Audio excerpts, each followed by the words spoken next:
गर्विष्ठ ससा. फार वर्षांपूर्वी एकदा जंगलात एक ससा राहत होता. तो फार जलद धावणारा होता, त्यामुळे त्याला आपल्या वेगाचा फार गर्व होता. तो नेहमी म्हणायचा, माझ्यासारखा धावपटू या जंगलात दुसरा कोणीच नाही. एके दिवशी तो सगळ्यांपुढे कासवाची चेष्टा करू लागला. ए कासवा, तू इतका संथ चालतोस, तुला पाहून झोपच येते.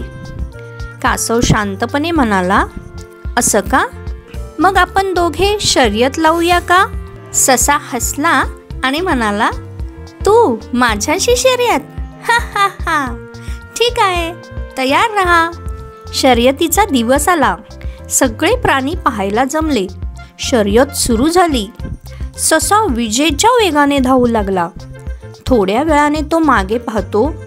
कासव अजून दूर हळूहळू चालत होतं. हा तर काही वेळात पोहोचणार नाही, ससा म्हणाला.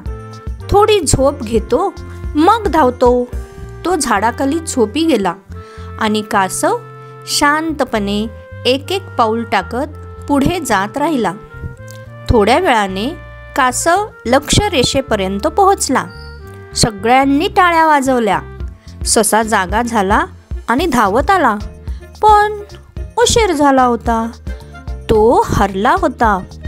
त्याने नम्रपणे कासवाजवळ जाऊन म्हटलं, माफ कर मित्रा, मला माझ्या गर्वाचा पश्चाताप झाला. कथेचा बोध. गर्व कधीच चांगला नसतो. सातत्य आणि संयम असणारा व्यक्तीच खऱ्या अर्थाने जिंकतो.